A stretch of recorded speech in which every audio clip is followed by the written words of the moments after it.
And last night's strong storms left behind some damage, especially in southern Kentucky. News Channel 5's Matthew Torres is live for us in the area this morning with more on some of that damage. Matthew, good morning. Steve, good morning. We are here in Crofton, Kentucky, where we've seen probably the worst of the damage. As you can see behind me, this shed, this large barn destroyed by last night's storm. And with me right now is the homeowner, Mary Norfleet. Mary, how long have you owned this property?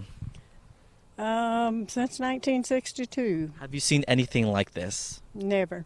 So explain what happened last night, what you heard and what you saw. Well, it was only raining, and then all at once there was a big boom. And when I looked out, saw the buildings laying on the ground. You said several people were around here. I mean, what goes through your mind now that it's brighter outside, you see it in the daylight overall as far as the cleanup process? What's going through your mind? It's going to be a big job. Yeah. I hope we can find somebody to take care of it. You were telling me your husband as well, 82 years old, inside. You guys were just hanging out in a part of the building where it's pretty much glass windows. He's saying, what's he saying? He just don't know what to do. Yeah. He's unable to do anything, so it's just going to be a job getting this taken care of. Okay. Mary, thank you so much for your time. I know it's a lot to take in during this time. And so far, we have not heard of any reports of injury, so I'm glad you guys are obviously safe. But if really their house is still intact, so it's kind of one of those just strange phenomenons that everything around them destroyed, but the house is still intact. We'll have a lot more coming up in the next half hour. For now, we're reporting live. Matthew Torres, News Channel 5. Glad they're all right. All right, Matthew, thank you. If there is storm damage in your area, let us know. You can send us pictures or videos to my5 at newschannel5.com. Include your name and, of course, where the picture or video was taken. Jennifer? Steve, police are actively searching for suspects that got away after an overnight police chase turned deadly in Smyrna. Alexandra Cohen is on the scene now. Tell us about these latest developments, Alexandra.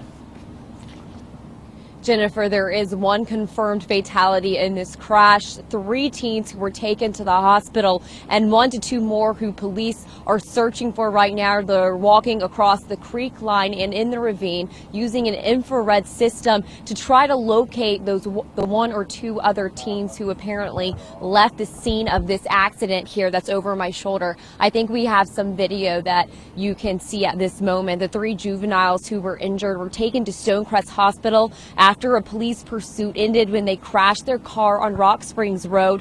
Police deployed stop sticks because they say they caught the teens in an attempted burglary of a pawn shop where guns were located on Front Street in Smyrna. Again, this is video of the crash where that truck went into a ravine. Police say there were possibly 5 to 6 teens in the car at this time.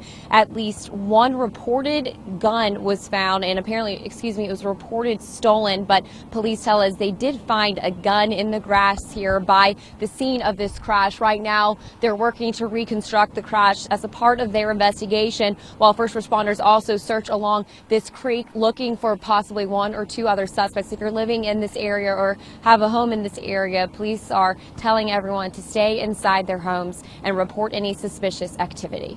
Reporting live in Smyrna, Alexander Cohen, News Channel 5. All right, Alexandra, thank you. Also new this morning, police are trying to track down the driver who crashed their truck into a ditch overnight. Officers found this pickup off the side of Rachel's Place around 11:30 last night, but no sign of the driver. The cause of the crash is under investigation. And a murder suspect is behind bars after a high-speed chase through 4 counties. State troopers finally arrested Stuart Cox outside Bowling Green after he lost control of his car and crashed on I-65. Cox is accused of shooting and killing a young mother in Louisville on Friday. He is now charged with first-degree murder. The search continues this morning, Jennifer, for 2 men wanted in connection with a violent robbery in East Nashville early yesterday morning. Police say those suspects robbed a man they knew inside a home on Jones Avenue. They shot him in the hand and the foot. Amazingly, the guy's going to be all right, they say. Detectives tell us they know who they're looking for, but they've not released the suspects' identities to us just yet. And also on the run, a woman who robbed a family at gunpoint inside their Old Hickory home. Police say the family sitting on the porch outside of the mobile home on London Bridge Road when the suspect forced them inside to get some cash. They were not hurt, but she took off on foot. You know anything about that? Call Crime Stoppers at 615-74-CRIME. A couple in Rutherford County had to change their Easter plans after someone ransacked their home Saturday night. You can see here where they went through the, kicked in the back door. The Watkins were away visiting family when someone broke in. The thieves got away with a gun, jewelry, and a safe filled with military awards and financial papers. They told us they're glad no one was hurt, but some of the items that were stolen just can't be replaced. A lot of the jewelry we had in there, we'd already had it, some of it even tagged to go to our grandkids. You know, we had a set of wedding rings for each one of our grandkids. The couple is offering a $3,000 reward to anyone with information that leads to an arrest. If you know anything that could help police track down the thieves, call the Rutherford County Sheriff's Office.